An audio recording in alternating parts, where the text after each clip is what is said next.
Well, we talking about Florida again because Florida's acting up, but there seems to be a lot of discussion on the other side.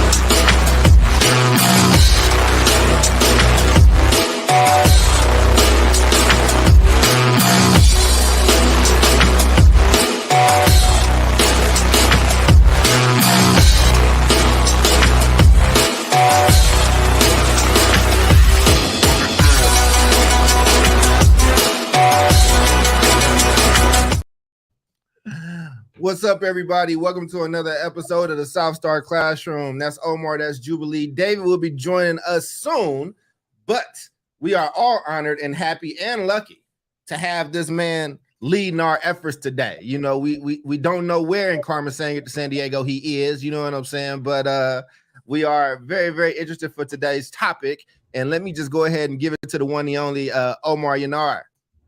How you doing, man? Bueno. What's up, y'all? How y'all doing today? It's good to see you. Yo, we got a hot topic today. I'm really excited to get into it. But before we get into that, as always, man, we got to do our check-ins. David Castillo is running a little bit late, so hopefully he'll be able to join us and check in. But as a Texan, ladies first, Jubilee, how was your week? How you doing? Said that. Ooh, ladies first. Ladies first. I am doing very, very well. This is a monumental week for my sons and I. I'm currently on the campus at Harvard University.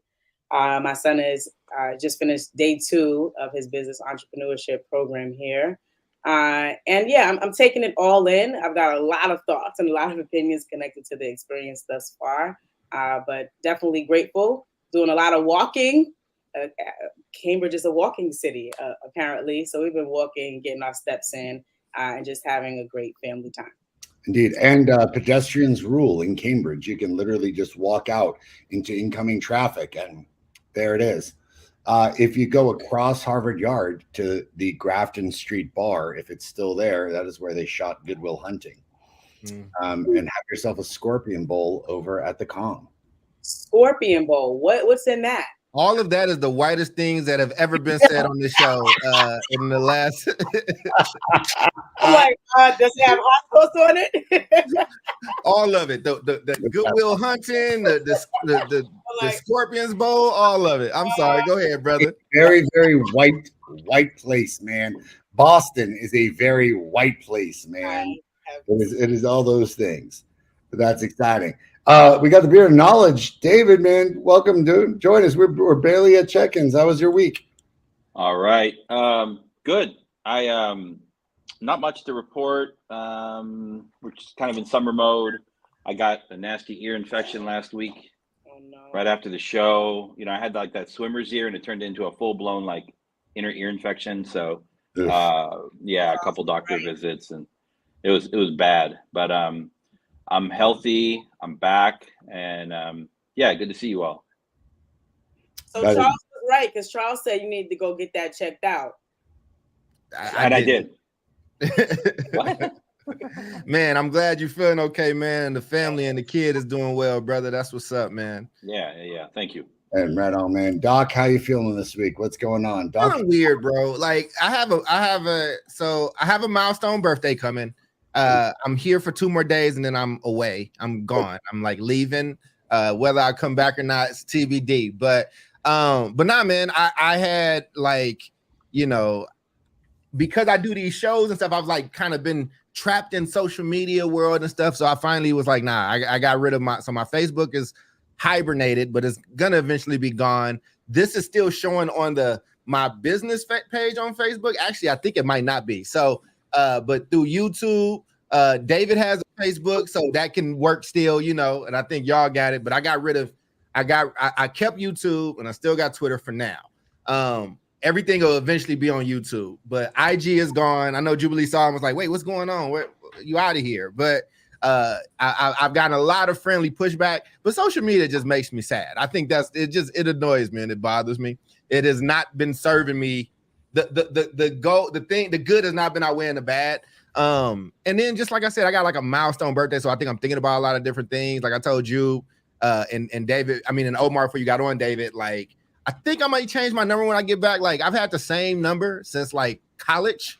Like I don't live in the city that I grew up in anymore. I'm back in a different place. I think I need to just, I don't know, just build it out and just leave some stuff alone. But again, I do this around milestone birthdays, so it's going to be interesting. Real quick, this book, Four Pivots, my Sean Jenwright, like I said, is my when I was getting my doctorate, he was my dissertation chair, but he's now at Harvard. So if your boy does go there, he's a good person to look out for.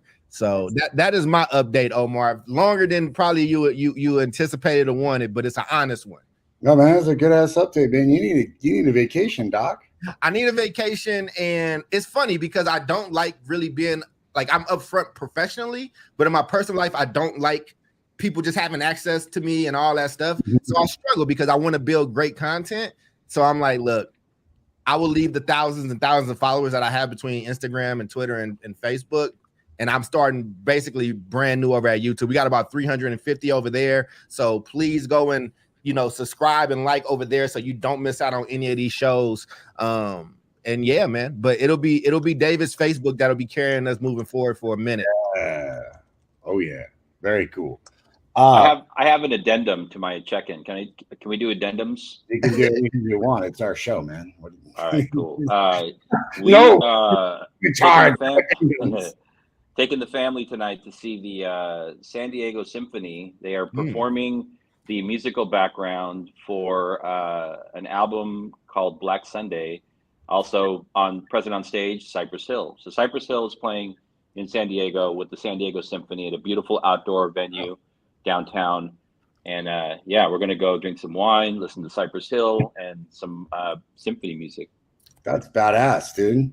Yeah. Boy, look how far we have come in hip hop, man. I'm a big Cypress. You, man. If you're not from the West Coast, you probably don't know Cypress Hill like that, but I know it probably meant a lot to David. But to see where bruh is now, have you ever thought you see Cypress Hill with a symphony? No, I wouldn't.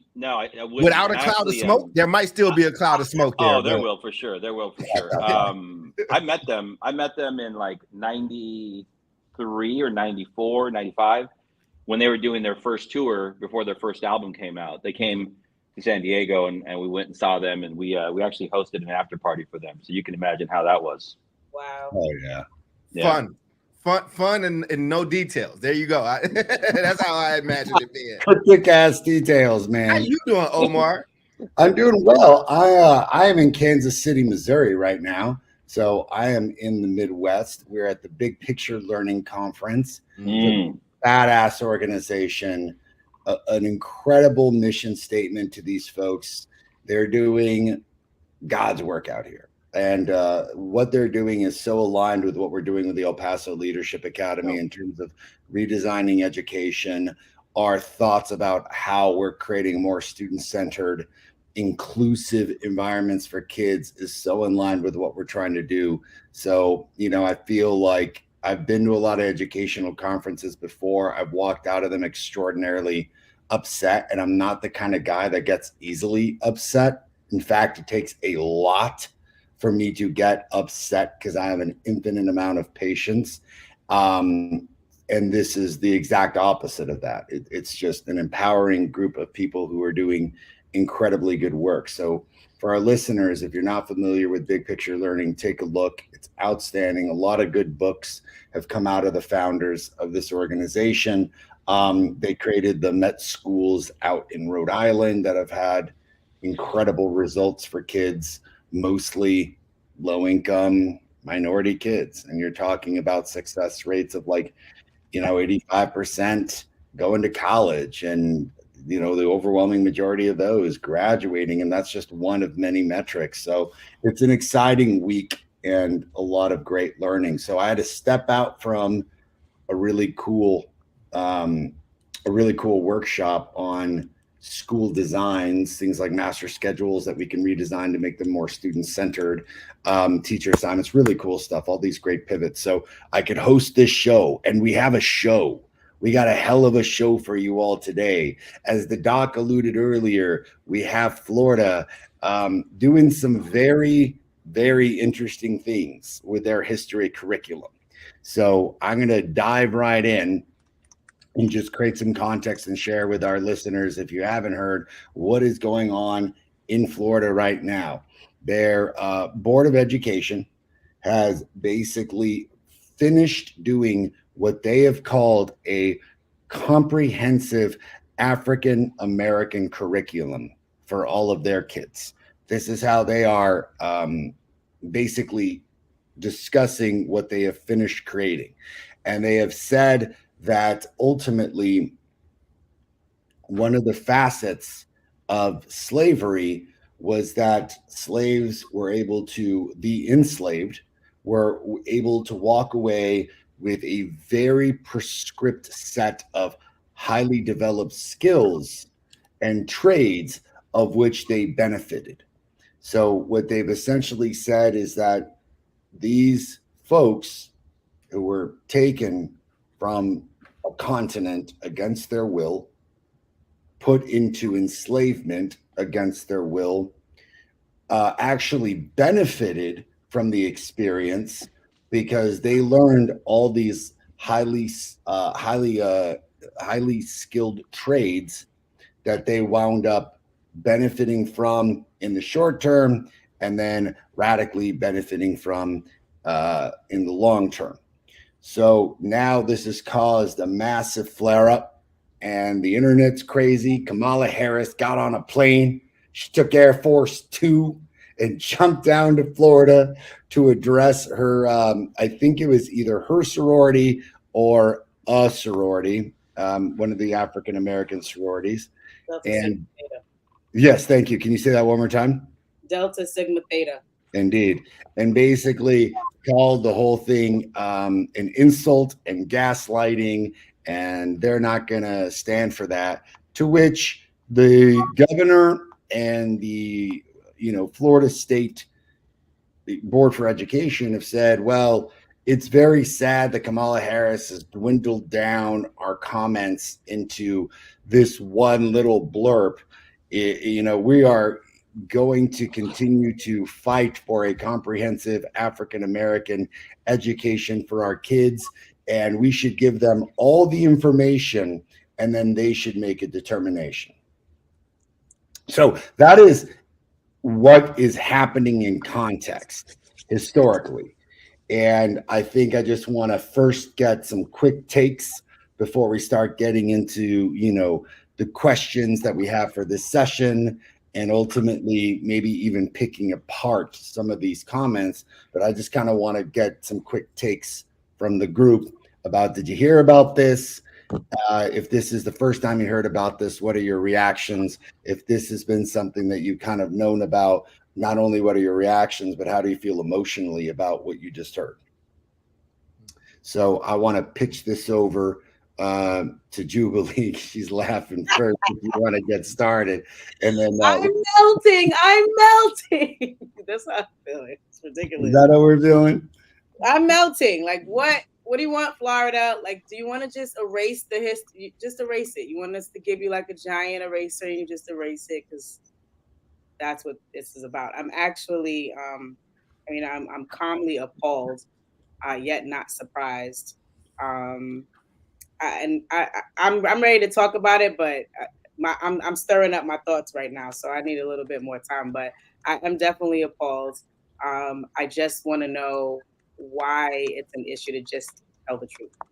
That's what history is supposed to be, right? Like, even if you don't want to take a position, you can just actually share facts. Right. But this is the thing. They are saying we are sharing the facts. These are facts. Booker T. Washington said that they walked away with these skill sets. So it's this conflation of facts that apparently the Board of Education is asserting. Doc, David, how do you feel about this? Give Jubilee a moment so we can hear all the things that she is percolating. It's all good. Right or refusal to you, David, if you want to go or pass it. Yeah, I think I definitely heard about it. Unfortunately, not surprised by it. Obviously coming out of Florida, it seems like it's the logical next step in terms of like what they're trying to accomplish there.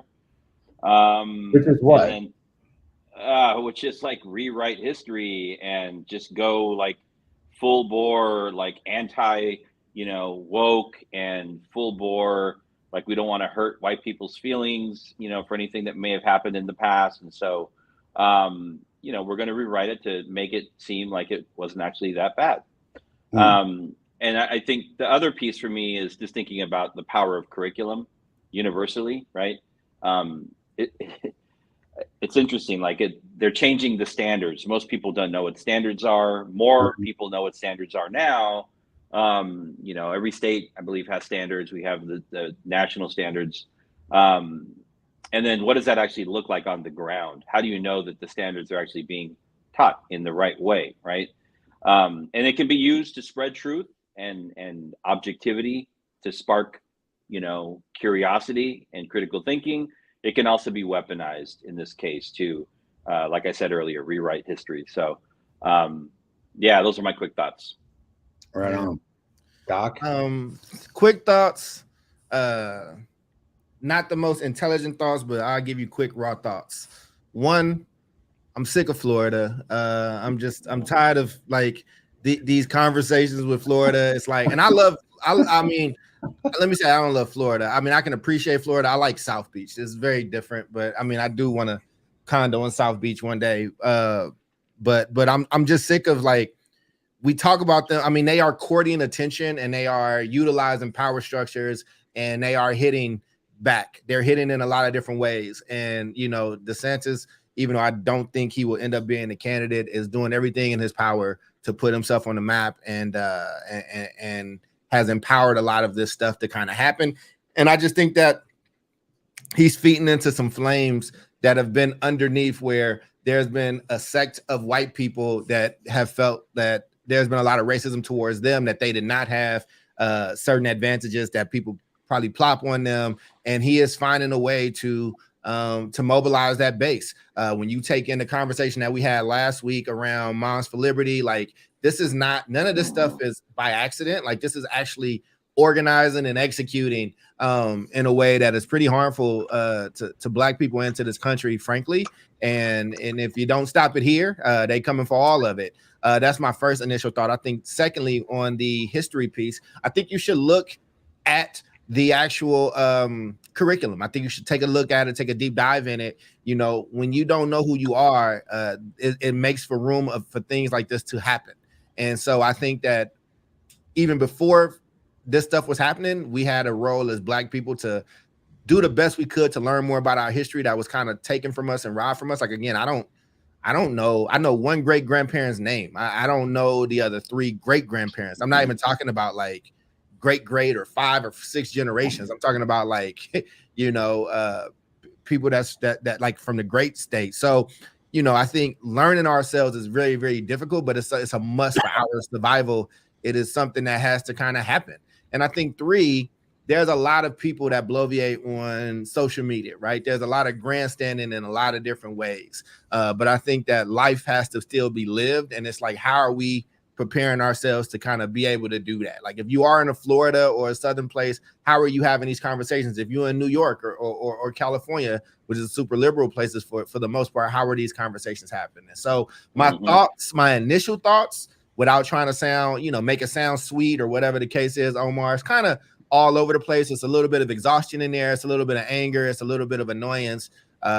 And it's a little bit of, I can't wait to shut out all this damn social media, and there's a part that wants to put your head in the sand. There's another part that tells you that you can't. So those are my convoluted and unintelligible initial thoughts and feelings. Yeah. Being in Texas, I'm hearing like an echo.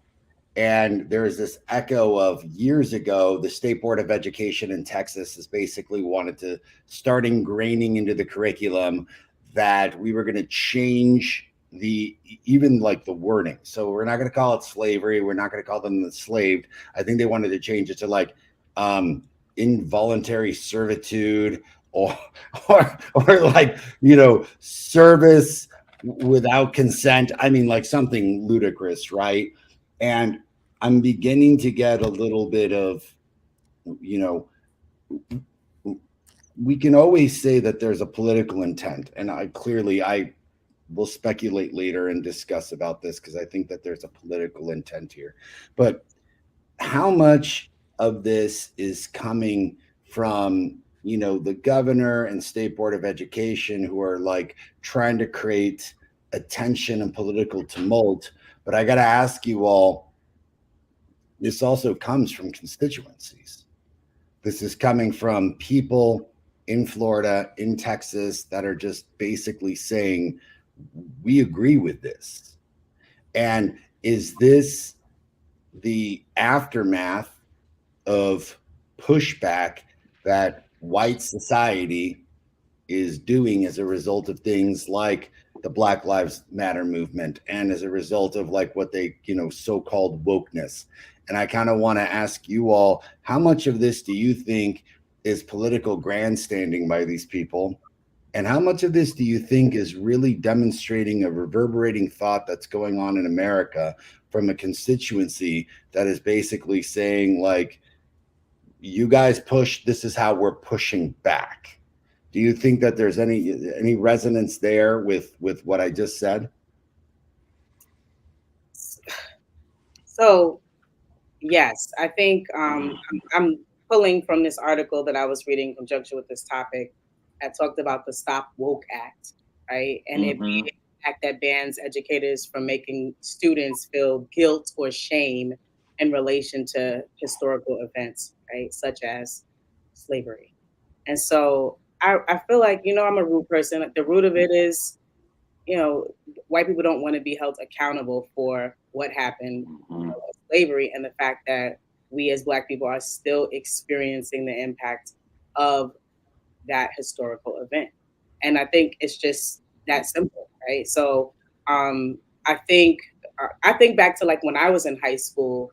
I do not remember a thing in any of my textbooks about anybody's slavery. And if so, it might have been a paragraph on a page, and it's like, okay, and we're flipping and we're moving on. And that's pretty much been the disposition of our country concerning discussing slavery or anything connected to it. We just want to move on. We just want to brush it under the rug, like pull up your bootstraps, make it happen. Our parents came here from other countries too, except they didn't come in chains and they didn't come on a boat in horrendous conditions, and their families weren't broken apart, and we could stay on that forever, right? But my parents came from other places and they came here to America. They pulled up their bootstraps. They got to work, and look at them. They're living the American dream. You can too, man, Black woman. And so I think that's the root of it. I think we could, you know, as a nation, get way further with just some accountability. And I, from a parental perspective, I really don't expect much. And I know people can say, well, it's our taxpayers' money that's funding this. Yeah, but I reserve my right as a parent to teach my kids what I feel like they should know at the end of the day, because to me, the government is swirling, right? And for as long as it's led with folks that don't want to take accountability, are not aligned with the fact that slavery was not okay, and that we have been experiencing the impact for hundreds and hundreds of years in our country as Black people. For as long as that's swirling around and the pendulum is moving and people are running away from accountability, I know that that's not going to make it down into a textbook. And so I will be the textbook for my kids. That's how I see it. Yeah, wow. I mean, go ahead. Yeah, I'm looking at some statistics and some data here. We don't have to show it on the screen, but you know, I will. I'm looking at Florida in particular. So Jubilee's talking about it's not a historical legacy of slavery. It like still is here, right? It's in the water, it's in the air. And when you look in Florida, it's fascinating to look at, say, things like access to healthcare, household income, you know, what the prison demographics look like. You look at all these factors, right? And you literally are able to, they essentially mirror the achievement opportunity gaps that you see in test scores in schools, right? And to say that, like, we don't want people to feel bad, and we want to kind of like draw a line in the sand and just start to look forward, like all of the data coming out of Florida still shows African American people are making less money, have less access to housing, healthcare, are overrepresented in prisons, et cetera, et cetera. So it's unbelievable that people would have the nerve to like kind of rewrite history in a way to say something like, well, we should just like move on, like let's flip the page, without a plan to actually address some of these demographics that and some of this data that the governor owns. He's the governor of Florida, of all people of Florida, you know. And so I just decided to look this up very quickly, and sure enough, it's all there as you would expect. You know, so I think it's yeah, it's mind-boggling. Like we have to talk, that should be part of the conversation. In your earlier point, Omar, going back to standards, I know in California there's a mechanism for content standards to be reviewed by like committees and different localities and districts, et cetera, et cetera. But I don't know if this was a bottom-up grassroots effort to have these standards rewritten. Obviously, there's support for it, but it sure looks like it was a top-down thing where somebody just like wrote the stuff on a piece of paper and they pushed it through. Versus, you know, there could be any kind of a process to say, hey, we want your feedback on you know, our history standards for Florida or for California. People might come back with some crazy shit. That doesn't mean you put it in there, right? You have to have experts, historians that, you know, can like fact check these things, you know, and to say like, well, I'm glad that people said that they wanted this, and we are not going to incorporate it to make it look like slavery actually benefited African Americans in particular ways, you know. Wild. Yeah, I mean, I would just say, just to stay in this, man. Can you had a few different pieces of your question? Can you just restate it? I know I got the where's it's all coming from piece, but you had like some nuanced pieces in there. I wanted to make sure I answered them right. Omar. Yeah, absolutely.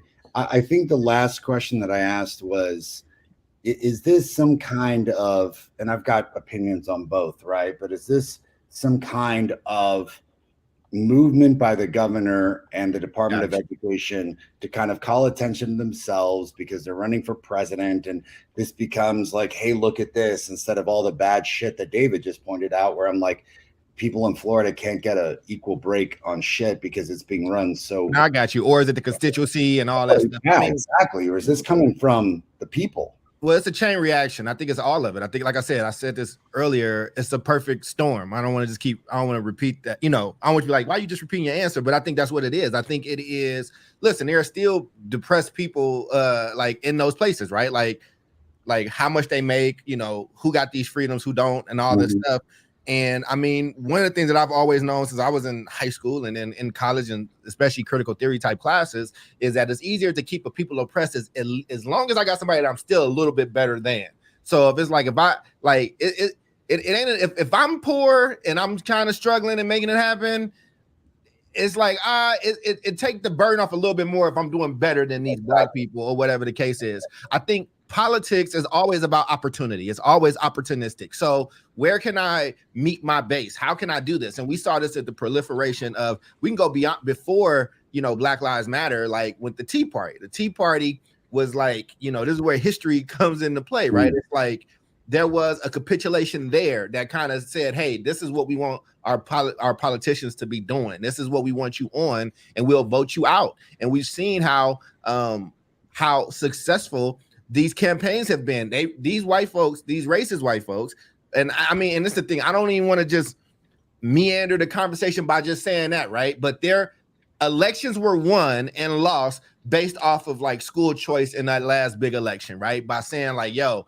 these are our values, these is our identity, this is what we are, and they just continue to grow on it. I think that Black Lives Movement, it really did scare people and shake people up. So I think it's a storm, Omar. I think it is like a perfect storm of this. I don't know how much of this DeSantis believes in or whatever the case is, but I know that's the lane that he's chosen. I know by what he says and by what he is doing. And what I need from our side is, you know, more than just alliteration, more than just good speeches, more than just saying a bunch of the right things. This stuff has to turn into action, because here's the thing that they do have. They have numbers. These people have numbers. Moms for Liberty has numbers. And we having a conversation about democracy, right? It's like we can and shame people and do what you need to, and that's fine, right? But you might win an argument, and then people go into a booth and they close a curtain and then they vote. And I think that people are seeing that moment. But what are we going to actually do? And it's like, okay, I'll post up the curriculum that you shared, which I think is thank you for sharing. I think people should look at it, and I think that we have to really dive into our own history and making sure that we can teach these things. But this is not the end. This is the start.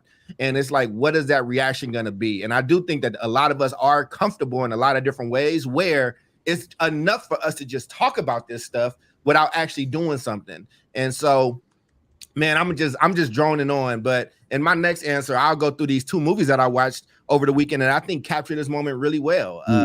I watched both Oppenheimer, and then I watched this movie on Netflix called They Cloned Tyrone. They're very. I thought you were definitely going to say I watched Barbie, and I thought I did not go watch Barbie. I heard that implications of what we're talking about. Yeah, I did not go watch Barbie, but yeah, I think it's very interesting, right? Like it's like I watched in the Oppenheimer, right? It was like it's basically about the nuke and the creation of this nuclear weapon and all this stuff. But there's a lot of history in it. There's a lot of like, it's like, man, can you imagine being in this country at the beginning of this and then being around when that nuclear bomb got dropped? I'm gonna keep joining on. I'm gonna stop my answer there, Omar, because it is too. I can intellectualize this, but it also is going in a bunch of other ways. So a quick note on Oppenheimer, because this is connected to the shifting of the standards in Florida to rewrite like what happened with slavery, right? Oppenheimer is a movie. It's a big box office film. What Oppenheimer focuses on the bomb and the individual. Like he's a white European man, probably a Christian. I don't know. No, he's Jewish. Okay, Jewish. Does he have a little white picket fence and a couple dogs and the whole thing? I don't know. But so here's the point.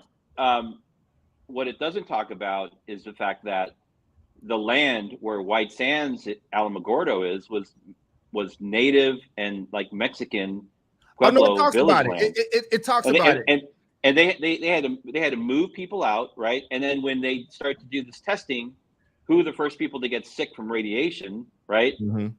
And then on the other end, like who's not in the film? Like, did they talk about what happened? Are there Japanese people that are part of this to talk about the experience being on the receiving end of these, of Hiroshima and Nagasaki, right? And so, you include what you want to include to paint a portrait of history. You combine that with, people or a population of people that, if they're undereducated, they're going to lap it up and be like, oh, I guess that's what happened, right? We know what happened and we know it didn't happen, right? When you choose to emit particular voices, right? Yeah, no, I think, and not to turn into like an Oppenheimer conversation, I would say I think you should watch it. I think so. They do talk about that being native land and Mexican land, and then after the bomb went off, so Oppenheimer's thing was he had this conception and this stuff happened, but he was like, I'm making this because the world should see how powerful this is, and then nobody should drop any more bombs. He goes in and talks to Truman, and Truman's like, what should we do with the land? He said, well, we should give it back to the natives. And Truman pulled out his handkerchief and said, would you like to wipe your tears or something? Because we about to build up on this. Like, get your crybaby stuff up out of here. So Oppenheimer spent the rest of his life trying to like not, he's trying to like end this proliferation. And the person that made the H-bomb was around during that time. And then it just really talks about how America smeared him and brought up all his leftist lean and stuff. And it's an interesting story. But I brought up those two in the context of this was like, he was a Jewish person that was building this. When he started building it, Hitler was out here Hitlering. And then Hitler died in the midst of this stuff. And it was the ball had been kicked too far down the field to stop. And I think that we are at a place where the ball is being kicked too far down the field. It is like, It is the precipice of this country where people cannot get along. Listen, there's discourse around black and white and all these other races that's happening. But as Jubilee and I were talking, even as Omar came on, like, it's stuff that's happening in my own black community that is just heartbreaking. That is like part of this, what that conversation has been amongst my own people. And it's like, when you're asking this question, I'm like, this is probably one of the best times to hit us with this stuff, because even within us, we not getting along. We not at the place to have our galvanizing moment. And so, you know, it's like, man, like people are disjointed, people are at each other's throat. There are a lot of comfortable people of all races, and like, you know, and while there's this other group that is using every bit of its power to like erase us and have these things happen, and they've been very successful, and they have been executing brilliantly in a place that's like leading towards my demise and our demise as a whole. So again, it's a tough show because I'm trying not to take up on the air, but it's like, it's so many things. When you say one thing, it's like, well, damn, I got to bring in this thing or whatever. But, you know, this is not the first time America has done this, is what I'm saying. This is not the first time that we have had a rhetoric. This is not, you know, when you have to drop a bomb on people and you have to sell it, you know, Hitler in the background helps you sell dropping that bomb, right? And it's just, I don't know where things are going to lead. They can go a lot of different ways. Yeah. And we need to smart. I want to dive right off of what you just said, because I think one of the things that upsets me, and by the way, Doc, hell yeah, you keep going, man. You do your thing. This is our show, man. Don't apologize for showing up on the show. It's nice. I think my biggest difficulty that I'm having right now is that one thing struck me about what DeSantis said and what these folks said, and I find it like a consistent pattern that Republicans always blame everybody else and Democrats for the shit that they're doing. And they're like, these are facts. And one of the things that I want to really sink our teeth into is facts. And facts are going to be a highly contentious thing. They already are in the next several years. And what I mean by that is that you can tell me all day long that, hey, like they learned these skills. That's a fact. Well, it's also a fucking fact that if you read and you were learning to be literate when you were enslaved, you were killed. Mm-hmm. It's also a fact that if you open up a world history textbook anywhere in the United States, you can find everything that you want to learn about the Roman Empire and Greek Empire, and then there might be a mention of anything that happened in Africa. Like, do you all remember a thing in world history ever being discussed about the incredible shit that was going on in the African continent before it was absolutely dismantled by the Europeans? Do you remember anything in any world history textbook that talks about how much Europe fucked up Africa and the Middle East, for that matter? Anything? Well, I would say I had a teacher named Mr. Brown who taught algebra and geometry, and tall black dude who told us that history in the midst of teaching us algebra and geometry. Yeah, dude, exactly. Right? Like where it came from. So I don't think that was in the curriculum, but I think he just knew his stuff really well. Yeah. You know? And like, these are facts, like the facts that Europe destroyed Africa by colonizing it, taking all its resources, putting up bullshit borders, did the exact same thing with the Middle East. I mean, those borders are all imaginary. And everyone's like, oh, these are the borders. I was like, Europeans created those borders in Africa. Those didn't exist. If you get back before the time of enslavement to the incredible kingdoms that existed in Africa, some of that shit looked like Zamunda. Like, coming to America wasn't some far-fetched land. And to be honest with you, like Wakanda and its technology, a little bit Wakandan society existed like in Africa, man. Like, yeah, there was always some tumult, but like, I didn't even get to dip into all that until you start doing extensive research that came from after visiting the African American Museum in Washington, D.C., which is badass. If no one's gone, it is an incredible experience. They did so far into African history. But what I'm getting at is that it seems very convenient to me that these people are talking about facts. And really what it is that they're sharing a certain sect of facts that share a very specific narrative, and they're eliminating a plethora of other facts that are that A, will give students a much more holistic view of what's going on, but B, like, again, the hypocrisy by these assholes. This dude on the State Board of Education in Florida. He's like, you got to give kids a comprehensive look and let them decide. I'm like, bitch, please. Like, what's your, if you were giving kids a comprehensive look, Like, why don't you talk about the entirety of enslavement? Why don't you talk about African colonization? Why don't you talk about the empires? Because I guarantee you, if I dip into that African American curriculum, I'm not going to find a shred on what was going on in Africa pre the time of enslavement.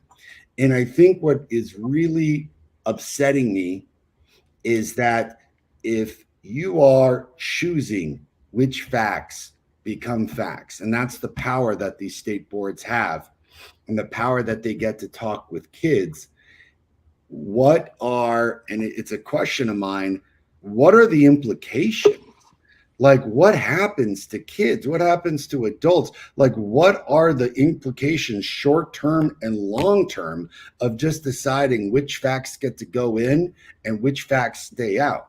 And just imagine yourself a kid growing up in Florida. Like, dude, David and I growing up, learning about the Alamo, and we were the villains of the Alamo, the Mexicans were, and kids looking at us and being like, shit, you're the reason that we had to fight for our freedom because you oppressors, you Mexicans. And I'm like, what?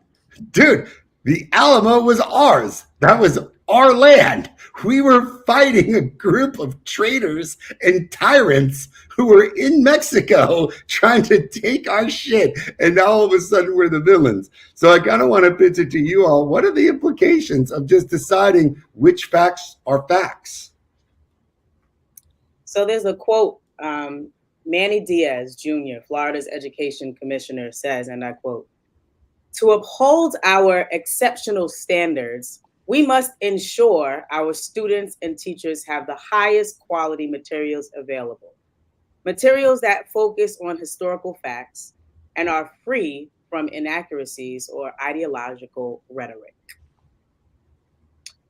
If they actually would honor that, I think we would be okay, right? And so we're talking about facts versus the creation of narratives, right? Narratives involve opinions, right? Ideological thinking, like, and that's the difference. Like, just report the facts the same way you do when you teach about the Holocaust, right? And so the same governor, DeSantis, actually advanced Holocaust education, right? And gave parents the ability to kind of go through the text and be like, oh no, we don't think this is appropriate for our children, right? But it is approved K-12. Holocaust education is approved K-12, right? And it is supposed to be high quality instructional materials. Well, who'd you ask about the Holocaust? I am sure that you found Jewish people, right? Whether you spoke to the Jewish people in the Jewish community, rabbis, any Holocaust survivors that are alive, was like, yo, is this right? Like, does this sound about right? Like, is this, you know, is this a good representation of the experience? So why can't you do that for Black people and Africans in slavery? It's the same governor, right? And so why do I think they can't do it? Because of the guilt, right? Because of like what I said earlier, running away from the accountability piece, right? Because white America is implicated in the suffering of Black folks through slavery, right? And the fact that they benefited from it. So I feel like that quote that I read, like if they were actually just wanting to do fact finding, just wanting to present the facts, yeah, it would be okay. But that's not the goal. The goal is to create a narrative that it was something that was nice and shiny, like a nice old Christmas gift, and we all just lived happily ever after. Yeah, I mean, it's like you said, not just narrative build. I mean, this is empire like talk, right? Like, no empire is gonna give you.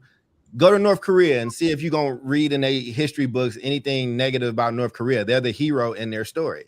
You know what I'm saying? Like, they're not talking about the things that disparage them. And I think United States is still an empire. Like, it is. That is like, they're not doing that. And they will, you know. And I mean, when we talk about the Holocaust, right? Like, that doesn't cast the United States in the negative light. Slavery does.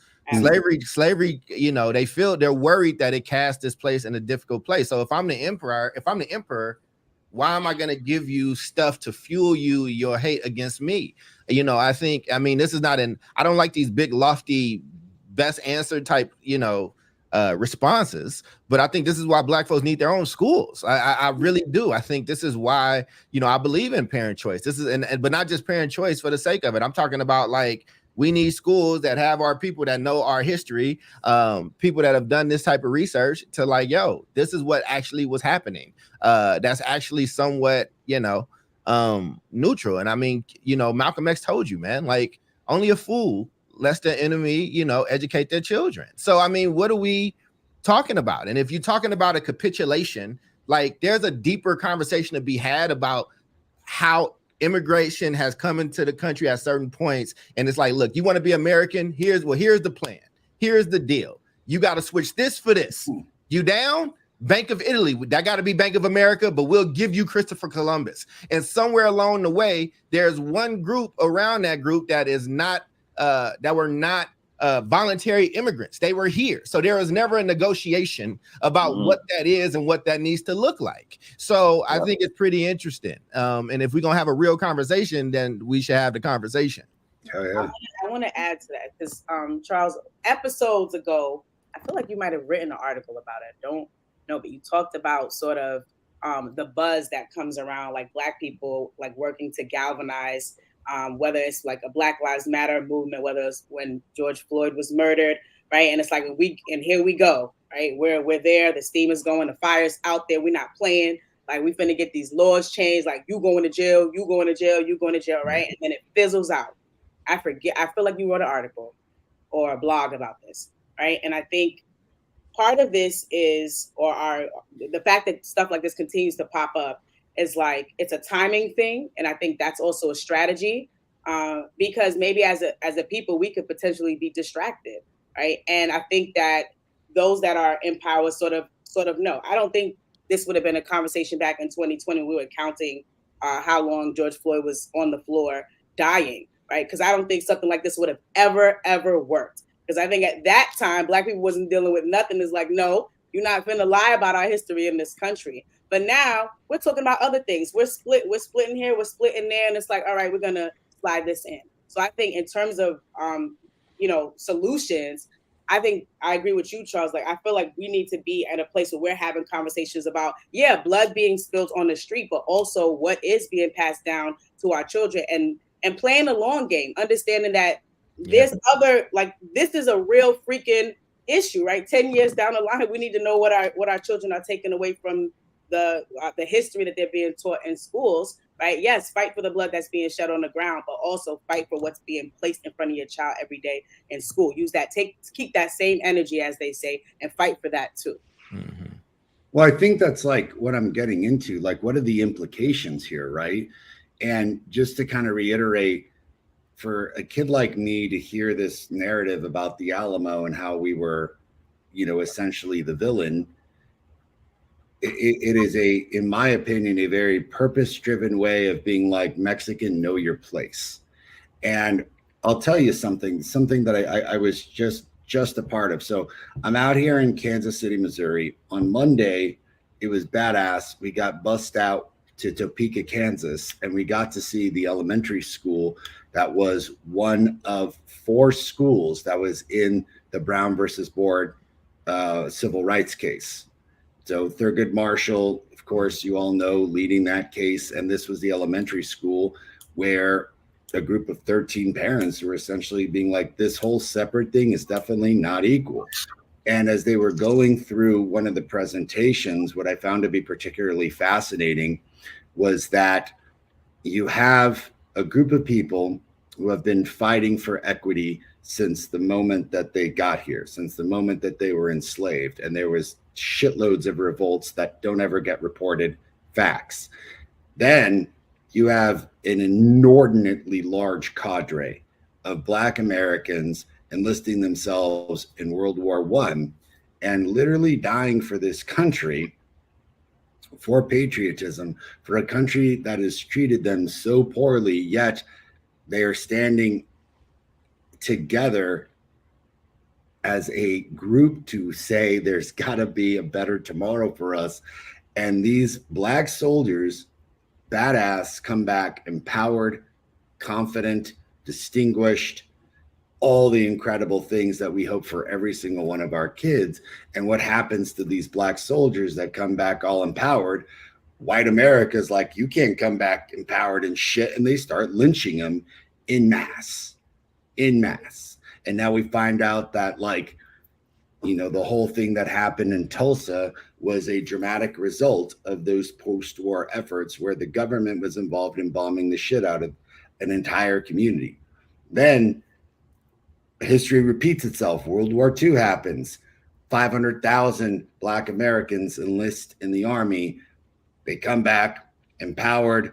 These saved the world, only to come back to segregation, lynchings, and an inordinate level of depowerment. And it just resonates in that, is this another way that extraordinarily evil people, and yes, I'm calling DeSantis and I'm calling that state board with malice and with intent, evil, are perpetuating this caste system, like Doc has eloquently talked about a shitload. We got to have one group that's at the bottom, because what we're basically saying is, as Black people get empowered, as minorities get empowered, what are the ways that we are indoctrinating children to get back to what was going on, where Black people felt, as they did during the Brown versus Board case, less than? It was that whole famous case study where in that school, they were showed a white doll and a black doll. This is the Black school here in Topeka, elementary school children, famous experiment where they were showed a black doll and a white doll. And they're like, describe the black doll, describe the white doll. And 10 out of 10, the way they described the white doll, they were smarter, they were nicer, they were kinder. This was the sentiment Black children had of the white doll, and had very sadly disparaging sentiments about the black doll. Is this just a repeat of that? Because this is what I'm seeing from Florida, which is basically, as Black people rise up in power, as minorities rise up in power, we need to find a more insidious way of indoctrinating children so that they stay at the bottom of this caste system, so that they learn a group of facts that are so disparaging that they almost subjugate themselves, that we can't have this equity that we all are trying to fight for. What we need is a group at the bottom, and we know which group it is, and we're finding a way of, and people bitch about, hey, this CRT. This is CRT. This is straight up a way of institutionalizing racism, of putting highly racist things inside of curriculum in order to ensure the subjugation of others. So I wanted just to get like the quick take that you all felt about, is this just another way of subjugating minority groups that are standing up? Or do we think that there's more basic implications, like Governor DeSantis just running for president, so let me just get some more attention by pissing people off and getting my group of people, them Confederate flag waving folks in Florida? I think it's both. And vote for me. I think it's both. I mean, I think part of it is like, yeah, he's using this for to get notoriety, ultimately to get votes. But at the end, the deeper issue is that, yeah, it's indoctrination, right? And so, like I said earlier, education can be used to liberate, or it can be used to indoctrinate, right? And what we're seeing now is a very clear pattern of indoctrination. I'm thinking about like California, right? What happened in California? Only just a couple of years ago, reverse course, California used to have a 4th grade California missions project, right? Mm-hmm. So 18th century Spaniards come over, they set up, a Catholic system of missions, essentially where Native Americans living in California were indoctrinated, re-educated, forced labor, right? And they also caught, disease from the Europeans in numbers that like where they were like essentially decimated simply by like things like smallpox and other things like the common cold, right? And but that wasn't part of the California missions project. It was like, let's build a mission. Let's, kids are making little models, and it was all nice and happy. And we finally got rid of it, but it's essentially the same thing, right? So it's all about, Charles said, empire building, right? And if you're going to build an empire, you have to establish some kind of like basic set of core, a core knowledge of like your history, right? Which is fabricated. And Yes. so that's what's happening. I think, and for us, for African American people, for Latino people, like we are all legacies of like so many different lineages, right? We are all a part of history. And so I forget who said it. I don't know, Bob Marley or somebody. But like, if you don't know where you come from, you don't know where you're going, right? Mm-hmm. If you don't understand your true history, then your feet are not properly, on the ground. And that could mean like understanding your history that is really dark and sad and traumatic, but also could be, the positive things that you never hear about. You only hear about like post-Berlin Conference 1884 Africa. You don't hear about pre-Berlin Conference 1884 Africa, right?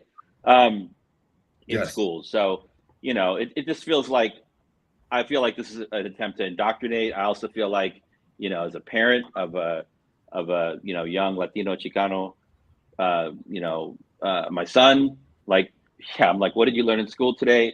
And then he comes home and you got to do like the re-education at home too. We got to like fact check everything, right? Yeah. Yeah. And so, I mean, that's just part of the balance of being on top of your kids' education. Because if you just are solely relying on what they're getting in schools, it's not gonna, this is not where we need to be. Yeah, but I think we're lucky enough to re-educate, right, David? Like, what happens for to sure. Parents don't have, the ability to do the re-education. We're about to close out, so do we want to start getting into closing comments? We're almost wrapped up here, y'all. That was my closing. So yeah, I'm good. Hell yeah. It's up to you, boss. You leading us today, brother. All right, cool, man. Doc, you got some closing thoughts here? I mean, I guess just to answer, I'll answer that question and then go into, I guess, my closing. I would suggest people go watch They Clone Tyrone. It's a satire, kind of like, shot in interesting ways. It's entertaining, it's funny, but there's some real underlying things, because where Oppenheimer was very like macro, and it did not, just for the record, you should probably watch it if you haven't. It did not glorify that process at all. It kind of showed how that man was cursed throughout his life. But then the micro goes into They Clone Tyrone and just things inside of our community that's really uncomfortable, and that there are greater forces that's at work and that's at play. I think that we're having an empire talk. This is empire building.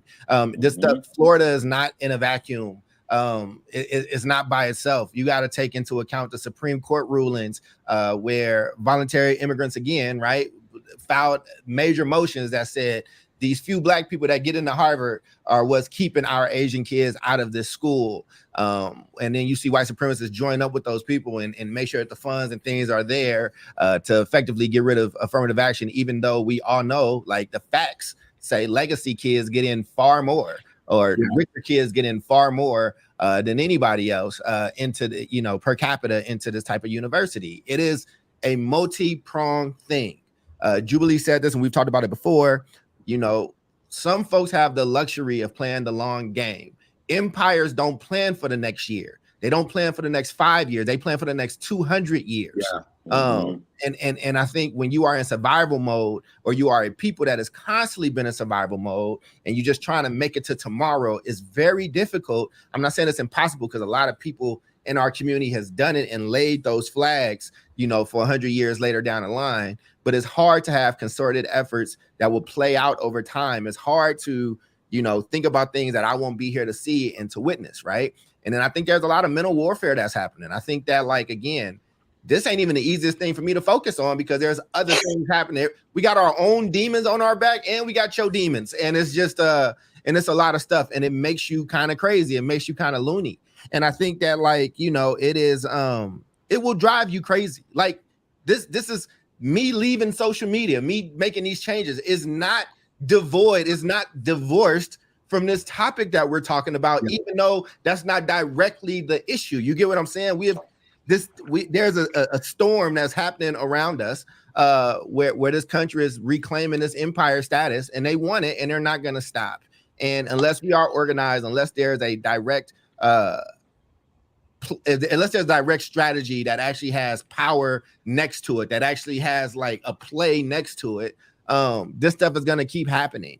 And we'll keep making some stars. There'll still be a few black voices that they like and that they anoint that get to go up and say great stuff that don't really not saying a lot and things ain't changing, but damn it, this person's a celebrity now.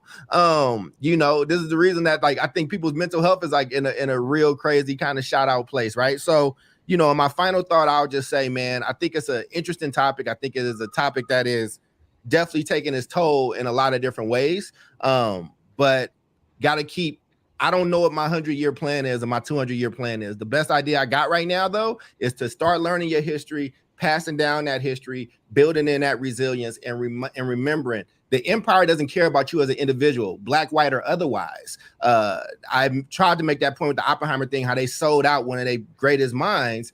But also, during times of slavery, a white slave owner could do anything they wanted to their slave. Anything that they wanted to. Anything except teach them how to read. And I think that when you stop and pause and you ask that question, like, why is that? And now we're talking about book bans, end of affirmative action and access to certain universities and changing of curriculum. The method didn't change, just the means of executing that plan may have evolved. Well said, man. Absolutely well said. Jubilee, got some last thoughts here? Oh, just tell the truth. You're getting on my nerves. You're never gonna tell the truth. Yeah, like no truth. You know, back to the quote I referenced earlier, like just present the facts. Like I feel like that's the minimum ask. Present the facts. And my mind was going about TikTok because I said, you know, it's like one of the most hated and loved apps, right? Because in our country, it's not necessarily as filtered as it is in other countries. And then that made me think about the fact that we have old heads, you know, running the nation in many, many ways, right? And they are the ones that are continuing to craft this narrative. They are the ones that are pushing this form of indoctrination in terms of slavery and its history. And I feel a little hopeful because I feel like because there are so many other ways to be educated outside of the classroom, that perhaps there'll be a glimmer of hope where those that are coming up, the younger people in the generation, maybe won't stand for this foolishness, you know, much longer. Like, because they will have tapped into the truth in other ways. And maybe it won't be in their textbooks. Maybe it'll be from somebody else's reel who'll be like, no, let me put you on real quick to what this is. Like, that's what gives me hope. And my hope is also that, you know, that parents will be woke parents, right? Will be the ones that are, like David said earlier, kind of fact checking and holding schools accountable and having those conversations with their children when they get home about what exactly you have been taught about it. And then, like I said, for me, I have a very basic expectation for education around my sons, right? The first is safety, like just get my baby back home safe, right? And the next is like just teach the facts, right? Just I can do the rest of the stuff, just give them the facts, right? And those are my final thoughts. Right on. I want to thank everybody. I think we had a great show. Big shout out, humongous shout out to our audience today. The comments were on fire. Vita, Michelle, Jessica, you all were absolutely on fire. Doc, you got a lot of love on the comments today, man. A lot of love. But I wanted to point out that they can just tell I'm tired. That's all. No, man, a lot of love, dude. And, you know, I want to point out Michelle is on fire. She had pointed out that there is, you know, ancient Africa, if we want to call it ancient, like before enslavement, during the times of the kingdoms and everything else, is being taught in DC. So, you know, is this one of those stratification things where you have a group of people who have access to an incredible wealth of knowledge, and you have a state like Florida that is being extraordinarily intent on indoctrinating children with a certain sect of quote facts? And are like, you've got to be able to understand, like, this is, in my opinion, so duplicitous in that I don't think this is just DeSantis trying to, run for the president and get attention. I think this is a duplicitous intent to basically indoctrinate children to, essentially redo Jim Crow. And it's just because I know so much about history, and people are like, "Oh, Omar," and I'm like, "No, man. For all the love that Ronald Reagan gets, Ronald Reagan was quoted on tape in the White House lamenting, being sad about how Jim Crow got dismantled, and is on record with Andrew Card talking about, well, we can't call it segregation anymore. What we're going to do is call it states' rights. And how do we use states' rights to reintegrate segregation? Reagan was famous for all of the drug laws that wound up taking a group of mostly black, and even like Latino kids and putting them all in jails to remove their ability to be voting citizens in the, like, quote, first class strata, created third class citizens intentionally through these drug laws. So, for people being like, yo, Omar, like, this is kind of heavy on the conspiracy. No, this is heavy on history, because I am a student of history. I'm watching history get repeated right now in Florida, where a group of people, cowards, if you will, are acquiescing to a white constituency that doesn't want to hear how terrible their ancestry was. Sorry, dude. Like, you may not have been personally responsible, but like, we carry these sins. And until we do what happened in Germany, where the Germans were bold and upfront and were like, oh my God, we did this. We created these concentration camps. We created fascism. We genocidically murdered, genocidically is not a word, through genocide, murdered millions of people. And the United States consistently, cowardly, not confronting the genocide against Native Americans and blacks and the racism. We're just doomed to repeat it. And this is what's going on in Florida, doomed to repeat history, unless Vita, Michelle, Jessica, Doc, Jubilee, and David, and all of us call it out, start talking about it, and start fighting back. So I want to thank everybody for a wonderful show. On behalf of Dr. Charles Cole, David Castillo, the Beard of Knowledge, the wonderful Jubilee Ransom, and me, Omar Yanat, thank you so much for joining us every Tuesday now, 3 p.m. Pacific, 6 p.m. Eastern, with a phenomenal replay, ladies and gentlemen, on Fridays, same time, 3 p.m. Pacific, 6 p.m. Eastern. Also on the podcast. Join us live. Join us on the podcast. Join us for the rerun from South Star Classroom. We love you all. Thank you all so much. Peace.